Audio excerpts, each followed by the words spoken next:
The Arizona sun was a relentless god, offering no mercy. Under its scorching rays, judgment was often swift and brutal.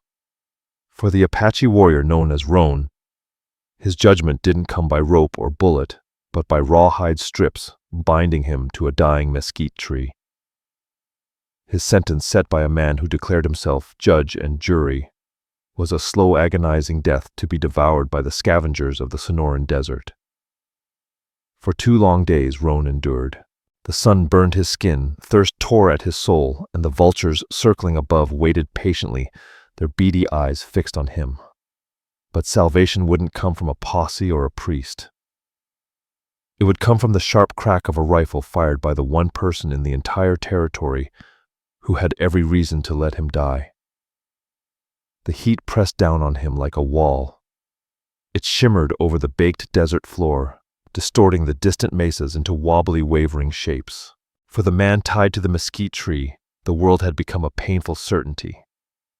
The fire in the sky, the fire in his throat, and the brutal grip of rawhide cutting into his wrists. His name was Rohn. He was a Chiricahua Apache, a man who saw this land not as a place to be conquered, but as a mother to be respected. He had been tracking a group of 3 white men, Gus Stroud, who had stolen a half-dozen prized mares from his people. He wasn't a raider. He was a retriever, a shepherd of his people's wealth. His pursuit had been patient and skillful, moving like a ghost through the canyons and arroyos. But his skill hadn't accounted for a second group of men led by a man whose cold, dead eyes held the gleam of a ruthless predator. This man was Buck Malone. Malone was a rancher whose holdings spread across the land like a cancer, pushing out smaller homesteaders and Apache alike. He and a dozen men found Rohn near a hidden spring, watering his pony, the stolen mares not far behind, their tracks fresh. For Malone, finding an Apache warrior so deep in his territory was a crime that demanded swift justice. There was no trial, only Malone's booming voice full of contempt. "Horse thief and murderer," he declared, spitting tobacco onto a rock near Rohn's feet. "We don't hang your kind. Hangings are too quick. We give you back to the earth you claim to love." His men laughed, a harsh, ugly sound, mistaking Rohn's stoic silence for arrogance. They picked the mesquite tree, carefully gnarled, and mostly dead, standing alone on a rise. It offered no shade, making it the perfect place for their cruel punishment. They stretched Rohn's arms high, pulling at his shoulders, until the joints screamed in protest. They bound him to the tree with wet rawhide strips, tightening them until they felt like iron bands cutting off circulation, digging into his flesh. This was a death designed with patient cruelty. "The coyotes will start with your feet tonight," Malone had said, his face close to Rohn's. "The buzzards will be bolder tomorrow. By the 3rd day, maybe a mountain lion will get curious. Let's see what your spirits do for you, now brave." Then they rode off, leaving Rohn to his fate. That had been 2 days ago. The first day was a test of endurance. Rohn retreated within himself, focusing on memories of his wife Nalen and his young son Chi. He held their faces in his mind, blocking out the searing pain of the sun and the crushing thirst. The first night brought a bitter cold, a sharp contrast to the daytime heat, and his muscles cramped violently in the freeze. The sounds of a coyote pack circling in the distance filled the air. Their yips were tentative, almost mocking, as they tested his resolve. He remained still, a statue of defiance, and they eventually moved on. The second day brought thirst, a demon that clawed at his throat, turning his tongue into a dry, swollen mass. Delirium blurred the edges of his senses, and the shimmering heat distorted into visions of ancestors beckoning to him from the desert floor. Vultures perched on the saguaro branches, their heads cocked, watching him with unblinking eyes. They waited for him to surrender, for his last breath to escape him. But Rohn fought to stay alive. He would not give in, not yet. He was still a man. As the day dragged on, the thirst became unbearable. His strength was fading, and the rawhide was digging deeper into his flesh. Just as he was about to slip into unconsciousness, a new sound reached him. It wasn't the yip of coyotes or the whisper of the wind. It was the soft, rhythmic footfall of a predator moving low to the ground, deliberate and silent. Rohn's head snapped up a final surge of adrenaline, cutting through the fog of pain. His swollen eyes scanned the rocks and creosote bushes below the rise. That's when he saw it, a flicker of tawny movement. Then the whole creature emerged, a mountain lion, sleek and powerful, its long tail twitching almost imperceptibly. It was downwind and had caught his scent, the scent of blood and slow death. The great cat wasn't in any rush. It began to circle wide, its belly low to the ground, yellow eyes fixed on him. This was it. The beast, just as Buck Malone had promised. Rohn closed his eyes for a moment, not in surrender, but in a final silent prayer. He had fought. He had endured. He would meet his end, staring down his killer. He opened his eyes again, locking his gaze with the cougar as it crouched its powerful haunches ready to pounce. And then, from the west came a sound that did not belong, the sharp, clean crack of a Winchester rifle. The sound echoed through the desert's quiet, a man-made intrusion into the ancient ritual of death. For a split second, Rohn thought Malone had returned to finish the job. But the mountain lion, which had been about to leap, convulsed violently, leapt into the air with a strangled cry, and collapsed onto its side, a dark stain spreading rapidly on its flank. It kicked a few times, then lay still. Silence fell once more, deeper and more profound than before.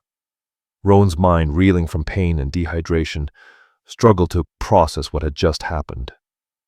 He turned toward the rocky outcrop where the shot had come from, about 200 yards away. For what felt like an eternity, nothing moved. Then a figure rose from behind the rocks. It wasn't Malone. It wasn't one of his men. The silhouette was slender, not dressed in buckskin pants, but in a long, practical calico skirt. It was a woman. Ruby Hayes knew the sound of death. She had heard it in the quiet rattle of her father's last breath lost to lung fever back in Ohio. She had heard it in the sickening cough of a calf stricken with black leg. And she had heard it most painfully in the sudden shocking silence that followed the volley of arrows that killed her husband Jed Ford 2 years prior. That memory never healed. It was why she lived alone now in a small, defensible cabin on the banks of Bitter Creek, a place most folks called the edge of nowhere. Jed Ford had built it with his own hands, believing in the promise of the land. He saw rolling pastures where others saw scrub and rock. After his death, Ruby had been advised to sell and move back east or into the safety of Dust Devil Gulch. But she refused. Leaving the homestead would feel like letting Jed Ford die a second time. So she stayed, becoming as tough and resilient as the desert itself. She learned to read the sky for rain, the earth for tracks, and the hearts of men for trouble. Her constant companion was the Winchester model 1873 Jed Ford had given her. She could shoot the eye out of a jackrabbit at 50 yards and drop a deer at 200. The rifle wasn't just a tool, it was an extension of her will to survive. She had been tracking a small buck all day. With meat running low, the jerky she made from the venison would have to last her through the lean weeks ahead. The tracks led her further west than she usually went, into the broken land bordering Buck Malone's vast cattle range. She had no love for him. He was a bully who saw every small homesteader as an obstacle, and every Apache as a target for extermination. It was rumored that the raid that had killed her husband and 2 other prospectors hadn't been random savagery. The older folks in town whispered that someone had provoked the Apache, perhaps by encroaching on sacred ground. Whispers always followed Buck Malone. Ruby hunkered down behind a weathered granite outcrop, watching the buck drink from a seep when she first saw him. At first he was just a smudge against the landscape, a dark shape where there shouldn't be one. Curiosity piqued. She raised her husband's old spyglass and the image swam into focus. A cold knot formed in her stomach. A man tied to a tree, an Indian. Her first reaction was a surge of cold, satisfying vindication, an eye for an eye. This was justice for Jed Ford. Her hand, steady as a rock moments before, began to tremble. The face of her husband swam before her eyes. his wide, hopeful smile the way his hair fell across his brow when he was working. He'd been a good man, a kind man. He had been butchered, and the men who did it looked just like the man tied to that tree. Ruby lowered the spyglass, her heart hammering in her chest. She should turn around. Go home. Forget what she saw. It wasn't her business. This was Malone's land, and this was likely Malone's justice. Getting involved was asking for trouble she couldn't handle. She told herself this over and over. It was the sensible thing, the safe thing. The buck, startled by a scent on the wind, bounded away and was quickly forgotten, but Ruby Hayes couldn't leave. Something kept her rooted to the spot, a stubborn refusal to be like Malone and his men. She kept her eyes on the spyglass, watching as the sun beat down on the man tied to the tree. She saw his head droop, then snap back, up his will forcing him to fight.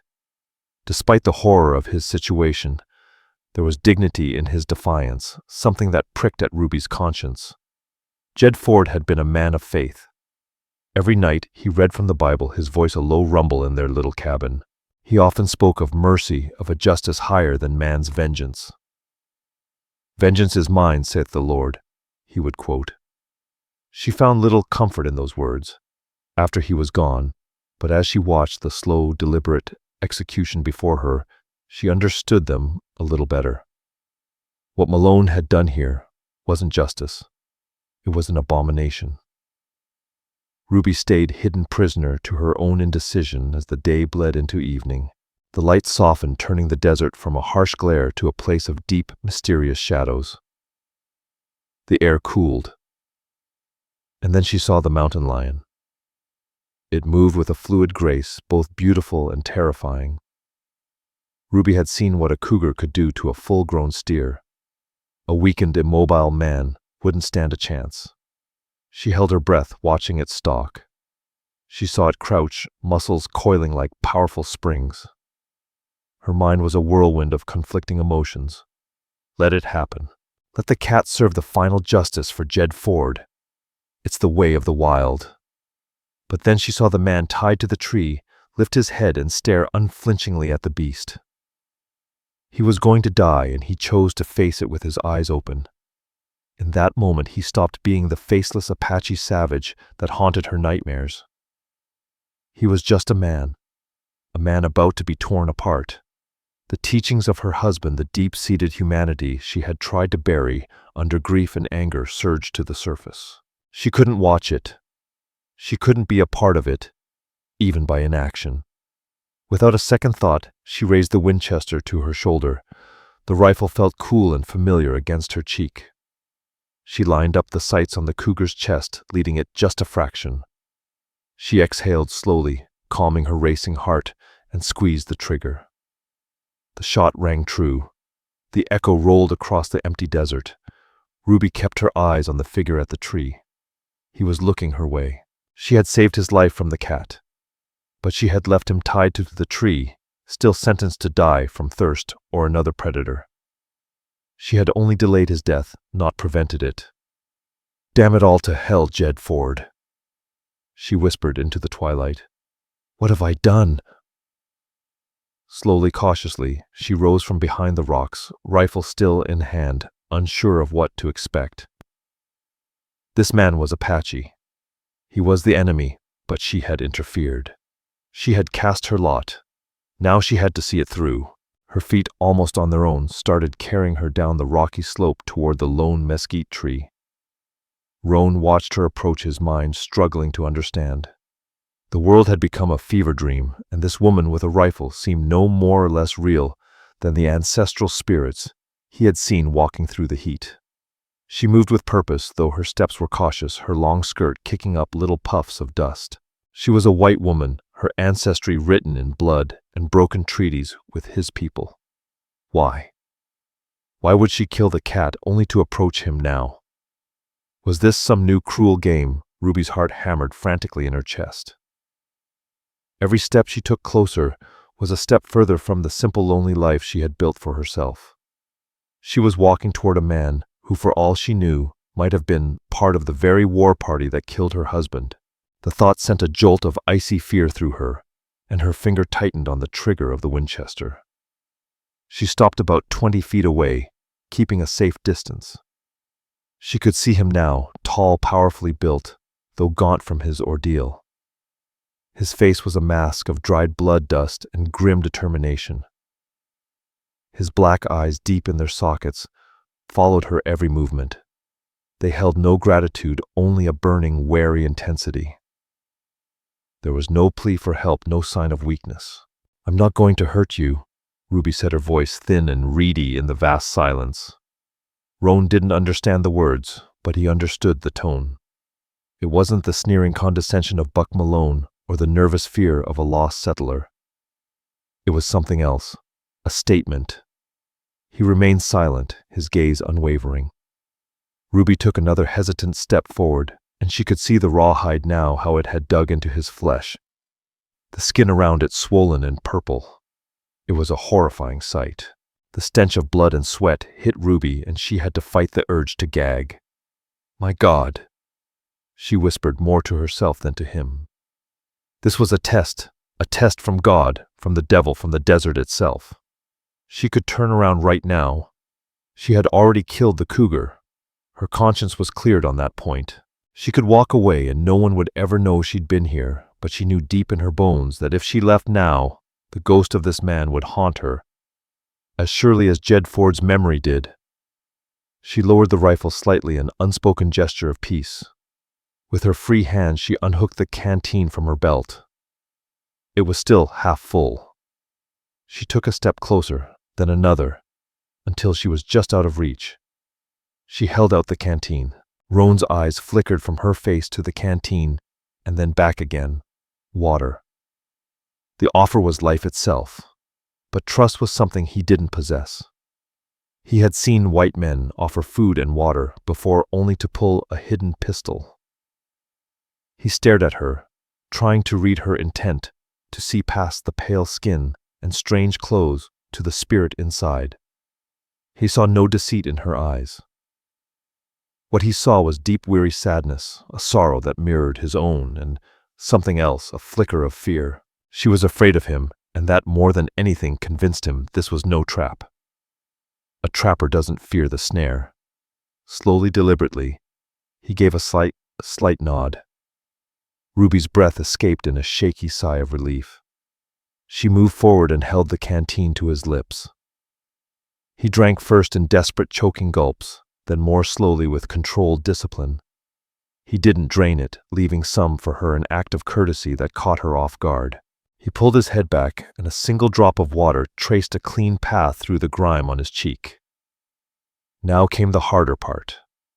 She slung the rifle over her shoulder and pulled the heavy skinning knife from its sheath on her belt. Rohn's body went rigid. His eyes narrowed. The flicker of trust instantly extinguished, replaced by a cold, hard glare.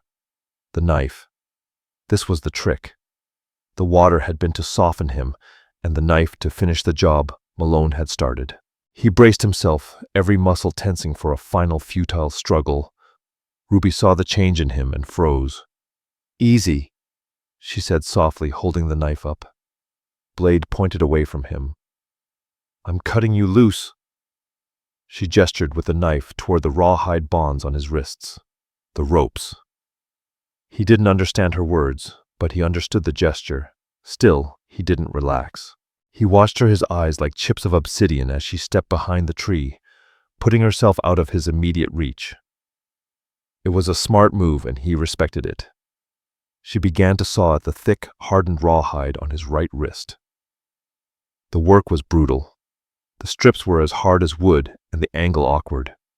Her knuckles scraped against the rough bark. Rohn remained utterly still, but Ruby could feel the tension radiating from him, the coiled energy of a predator in a cage. She focused on the task, her world shrinking to the blade, the rawhide, and the sound of her own ragged breathing. Finally, with a groan of protest, the first bond snapped. Rohn's right arm fell limply to his side, useless and numb. Without a word, Ruby moved to the other side. The second bond yielded quicker. As it broke, he slumped forward, his full weight held only by the ropes on his feet. He let out a low, guttural groan, a sound of pure agony as blood, hot and stinging, rushed back into his deadened arms. Ruby moved to his feet and quickly cut the last two bonds. Rohn collapsed, folding onto the ground at the base of the tree.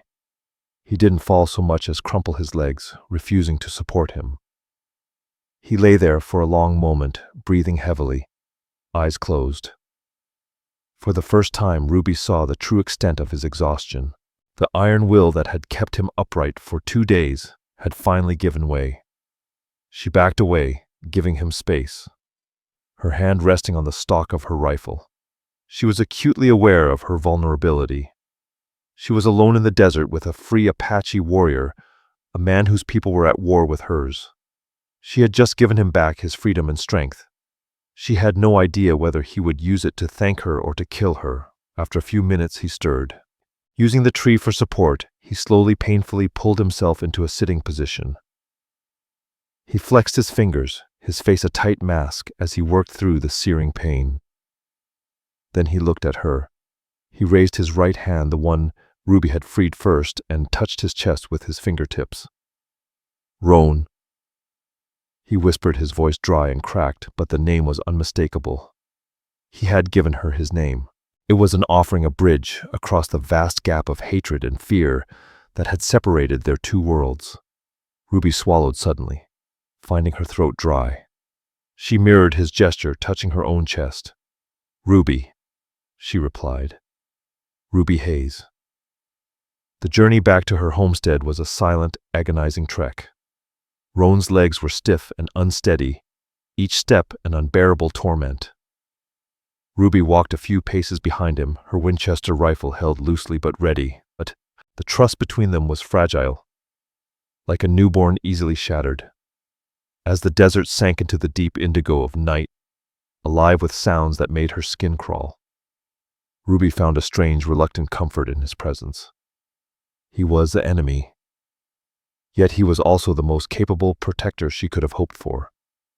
They reached her cabin just as the first hint of dawn began to paint the eastern sky in pale gray. The cabin was little more than a small box of sod and timber, but to Ruby it was a fortress. A thin curl of smoke still rose from the chimney, the last embers of her morning fire still glowing. Rohn stopped at the edge of the clearing, his eyes scanning the cabin. The small corral with her mule and the neatly tended vegetable patch.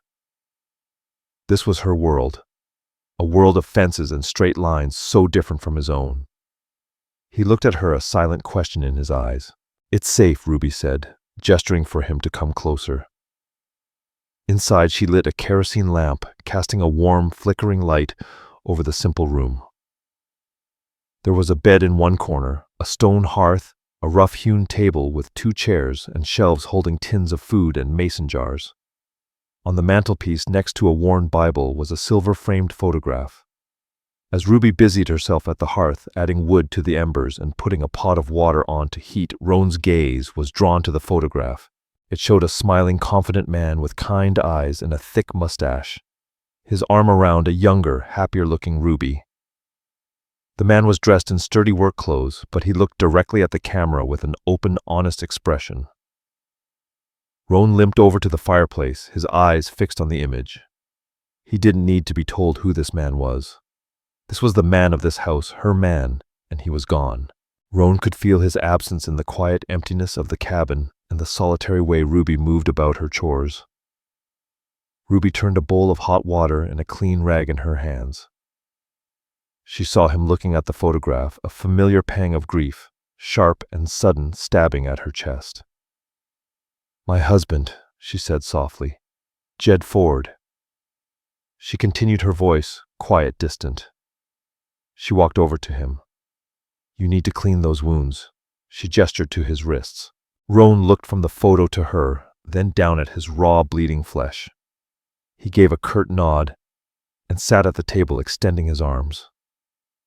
As Ruby gently cleaned the deep cuts, her touch was professional, detached, like a doctor tending to a patient. But the proximity was unsettling for both of them. For Ruby, his presence filled her small home in a way no one had since Jed Ford's death. He was intensely male, exuding a quiet strength that was both intimidating and, to her surprise, faintly reassuring. He smelled of dust, sweat, and something wild, something elemental like the desert itself. For Rohn, the gentle touch of this woman was a profound shock. His experience with her kind had been one of violence and betrayal. Malone's men had been rough and brutal, but this woman, who had every reason to hate him, was tending to his wounds with care, showing compassion that spoke of something deep, even if buried. He watched her face in the lamplight. It was strong, framed by simple brown hair, tied back in a practical bun. Her clear, steady gray eyes were filled with sorrow. A sorrow he recognized, for it was the same sorrow he saw in the eyes of the widows in his own camp. Finally, Rohn spoke, his voice still raspy. "Gus Stroud." "Yes." He pointed to the photograph of Jed Ford, then mimicked the firing of a bow and arrow with his hands. He tapped his chest. "Chiricahua," he asked directly, unflinchingly. "Was your man killed by my people?" The question hung heavy in the air, dangerous and raw. All the fear and anger Ruby had been suppressing rushed back to the surface. She pulled her hands back as if she had been burned, her face hardening. "Yes," she said, her voice tight and cold. "A war party, 2 years ago near the Dragon's Tooth." Rohn's expression didn't change, but a deep stillness came over him. The Dragon's Tooth. He knew the place. He hadn't been there at that time, but he had heard the stories. A group of prospectors had been found digging on the sacred ground, a burial site of the ancients. The warriors who found them, young and hot-headed, had acted without the counsel of their elders. A terrible, bloody mistake. He looked at her, then slowly shook his head, a gesture of profound regret. He touched his chest again. "Not Rohn," he said simply, with a gravity that held the air between them. Then his gaze locked onto Ruby's, intense enough to pierce right through her. He knew that these few words and gestures would not be enough. The chasm between them was too wide, the gulf too deep to be bridged with a moment's exchange. Before Ruby could process it, a new sound cut through the pre-dawn stillness. The sound of hooves. Not one or two, but many. And they were coming fast. Ruby's head snapped up, eyes wide with alarm. She rushed to the window, peering through a crack in the shutter. A group of riders crested the ridge, half a mile away, their dark figures cutting against the growing light of dawn. Even at that distance, Ruby could see the lead rider clearly. Buck Malone. She breathed a knot of ice forming in her stomach. "It's Buck Malone." Rohn was beside her in an instant, the weariness of his body forgotten. He looked out the window, his face grim. He hadn't expected them to track him here, but he'd underestimated the white man's relentless hatred. Malone wasn't the type to leave a job unfinished. "He saw your tracks from the tree," Ruby said, her mind racing. "He followed them here." She glanced around her cabin, her sanctuary. It had just become a trap. They were cornered. Rohn was injured and unarmed. Ruby had her Winchester and a Colt revolver, but there were at least a dozen men out there. Rohn looked at her. His eyes silently asked the question she was already asking herself. What now? This woman had saved him from the desert, but in doing so she had brought Buck Malone's war to her doorstep. He had brought death to her home just as her people had brought death to her husband. The irony was as bitter as the creek that gave this place its name. "Get away from the window." Rohn's voice was a low growl, pulling Ruby from her frozen panic. He pulled her back, his grip surprisingly strong. The instinct of a warrior who had survived countless ambushes had taken over. The riders were closer now. The thunderous sound of their hooves, a drum roll announcing their arrival. Malone reined in his horse 50 yards from the cabin, his men fanning out behind him in a loose, intimidating semicircle. Ruby Hayes. Malone's voice boomed across the clearing, filled with arrogant authority. "I know you're in there, and I know who you've got with you. Send out the Apache filth and no harm will come to you or your property." Ruby's hands were shaking. She looked at Rohn. His face was a stone mask, but his eyes were alive, darting around the room, assessing every shadow, every piece of furniture, every possible angle. He was no longer a victim. He was a tactician. He lies. Rohn muttered, his gaze meeting hers. He will burn this place. He will kill us both. Ruby knew he was right. Malone couldn't afford a witness. He couldn't let it be known that he had left a man to die for a crime he may not have committed, and that a woman had defied him. I have the rifle, Ruby said, her voice trembling but resolute, and a revolver. Maybe 40 rounds in total. Rohn nodded, his eyes falling on the fireplace. He pointed to the heavy iron poker resting on the hearth. It wasn't a lance or a bow, but it was steel, and it had weight. Then he pointed to her skinning knife, which she'd left on the table. The plan was unspoken but clear. This was their ground. They would make it a fortress. Bar the door, Rohn commanded. Ruby slid the heavy wooden bar into its iron brackets, the sound echoing through the small cabin. The back window, he asked, pointing to the single small window at the rear of the cabin. It's shuttered from the outside, she replied. No way out.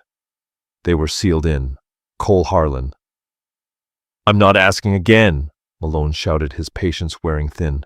One of his men, a lanky cowboy named Jace Hawk, nervously shifted in his saddle. Maybe she just found him and felt sorry for him. She's a widow woman after all. She's a traitor. Malone spat, his face turning purple with rage. I'll see her hang right next to him. Cole Harlan fired a shot through the door. Let him know we mean business. A rifle cracked, and a splinter of wood exploded inward from the door, zipping past Ruby's head and thudding into the far wall. She yelped and dropped to the floor. That was it. The time for talking was over. Ruby crawled to the front window, took a deep breath, and slowly opened the shutter, just a crack. She rested the barrel of the Winchester on the sill. Ruby's eyes locked onto Malone as he sat tall on his big roan, barking orders at his men. He was making himself a clear target. The grief and fear that had been twisting inside her suddenly solidified into a single cold point of rage. This man, he was the source of it all. He had brought this violence to her doorstep. She centered the rifle's sights on the brass button of his coat. No? Rohn's voice was sharp in her ear. He had crawled to her position without a sound. Not the leader. Never the leader. First he added his tone low, but commanding. He gestured with his chin to the men on the sides. Make them run for cover. Make them afraid. If you kill the leader, the pack scatters. Some run away, some get more vicious. We need them afraid. His logic was brutal, cold and flawless. It was the wisdom born of 100 desperate fights. Ruby, raised on stories of heroic last stands, had been thinking like a settler. Rohn was thinking like a survivor. She nodded, her respect for him deepening. Shifting her aim, she focused on a man on the far left who was dismounting to find cover behind a water trough. She took a breath, let it out, and squeezed the trigger. The Winchester kicked back against her shoulder. The man screamed, crumpling to the ground, clutching his leg. Chaos erupted among Malone's men. They scrambled for cover, dismounting and diving behind rocks and the small corral fence. They had expected a cowering woman, not disciplined resistance. Good, Rohn grunted. He had the fireplace poker in one hand and her knife in the other. Reload. Always reload. Ruby worked the rifle's lever, the familiar shuck-shuck sound a small comfort. She chambered another round. The air was alive with the roar of gunfire.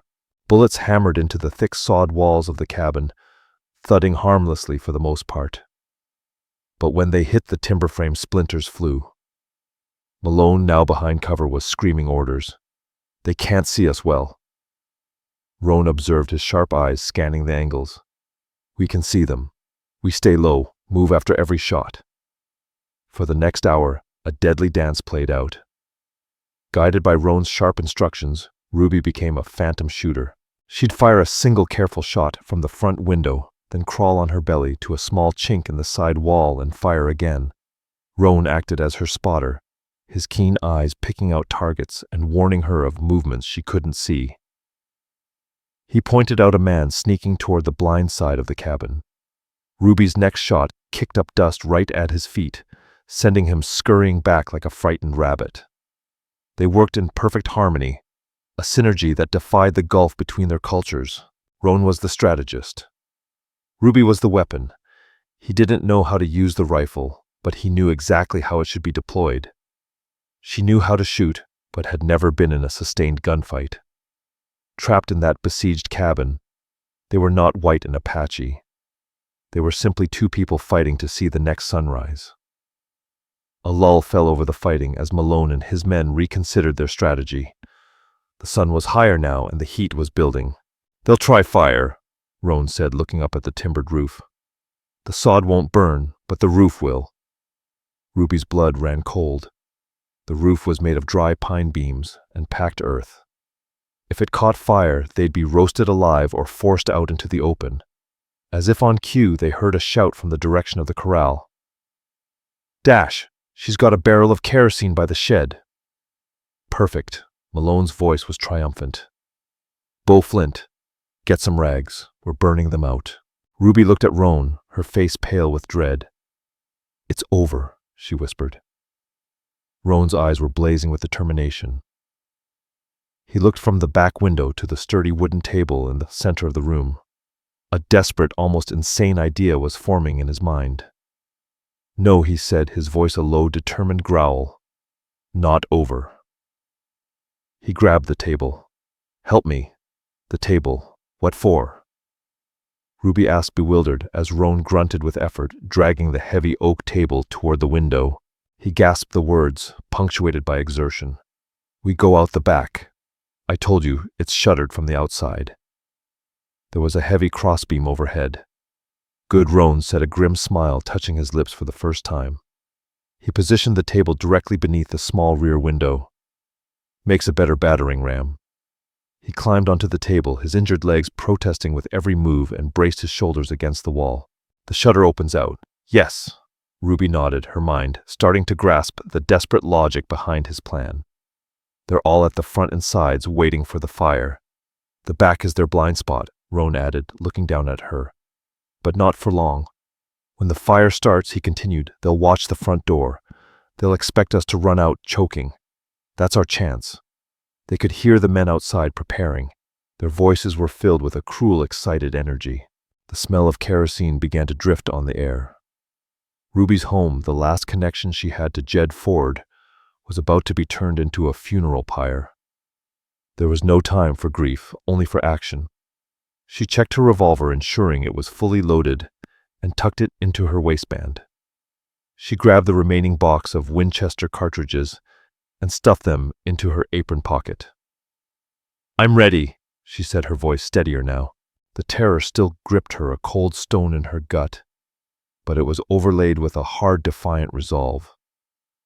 A flaming torch arced through the air, landing on the roof with a soft thump. A moment later, another followed. A sickly orange glow began to filter through the cracks in the ceiling, and the smell of burning pine filled the cabin. Then Malone roared from outside, "Let's see you dance, you devils!" The heat inside the cabin intensified almost immediately. Smoke, thick and acrid, began to sting their eyes and claw at their throats. "Ready," Rohn called down to her. Ruby gave him a determined nod, pulling the bottom of her skirt up over her mouth and nose. Rohn took a deep breath, braced himself, and threw his entire body weight backward against the window. The small wooden frame groaned in protest. He slammed into it again. A crack appeared. On the third powerful shove, the interior frame splintered and broke. Now only the exterior shutter and its crossbeam remained. He rearranged himself, turning so he could use his legs. He planted his feet on the interior wall and kicked backward with all the strength he could muster. The first kick made the whole wall shudder. The second kick, fueled by desperation, was a massive blow. With a loud crack, the exterior crossbeam split. The shutters burst outward, swinging violently on their leather hinges. For a moment, a perfect square of clean, smoke-free air was framed before them. "Freedom!" "Go," Rohn yelled. scrambling through the opening. He landed awkwardly on the ground, his legs nearly buckling, but he recovered instantly. Ruby passed the Winchester out to him, then clambered through, her dress snagging on the broken frame. She ripped it free and dropped to the ground beside him. The scene behind the cabin was strangely peaceful. The gunfire had stopped. The crackling of the flames grew louder. They could hear the whoops and hollers of Malone's men as they celebrated their victory. Rohn didn't hesitate. He grabbed Ruby's arm and pulled her low, scurrying toward the thick brush that lined the banks of Bitter Creek. They moved with desperate urgency, half crawling, half running, until they were 20 yards away, concealed in a thicket of willows and cottonwoods. From their hiding place they watched as the roof of the cabin began to sag. The flames grew, licking hungrily at the sky. Malone and his men were silhouetted against the blaze, their faces lit by the destructive orange light, confident that their enemies were perishing within. A terrible, wrenching sob escaped Ruby's throat. Everything she had, everything Jed Ford had built, was turning to ash. All her memories, the photograph, the Bible, gone. Rohn placed a hand on her shoulder. It wasn't a gesture of comfort, not in the way a white man would offer it. It was a gesture of solidarity, a silent acknowledgement of her loss. His face was grim. He understood this kind of destruction. He had seen his own people's wiki-ups burn, their lives erased by fire. "We are not dead," he whispered, his voice hoarse from the smoke. "As long as we are not dead, we can fight." His words, simple and stark, cut through her grief. He was right. They had taken her home. She wouldn't let them take her life. She wiped the tears and soot from her face with the back of her hand, her expression hardening. They watched as Malone's men grew impatient, waiting for the screams that never came. "They ain't coming out." "Dash, Flint," said, nervousness creeping into his voice. "You think they're all ready?" Maybe, Malone grunted, staring at the inferno. Or maybe they're just stubborn. No one could survive that. Ruby saw Malone on his big roan horse barking orders to his men. He was making himself an easy target. The grief, the fear, all of it coalesced into a sharp, icy rage. This man, he was the source of everything. He had brought this violence into her life. She centered the rifle sight on the brass button of his coat. "No!" Rohn's voice was a low command beside her ear. He had crawled to her position, silent as a shadow. Not the leader. Never the leader. First, he added, nodding toward the men on the sides. "Make them run for cover. Make them afraid. If you kill the leader, the pack scatters. Some run away. Some get more vicious. We need them afraid." His logic was brutal, cold, and flawless. The wisdom of someone who'd survived countless skirmishes. Ruby, raised on tales of heroic last stands, had been thinking like a settler. Rohn was thinking like a survivor. She nodded, respect deepening.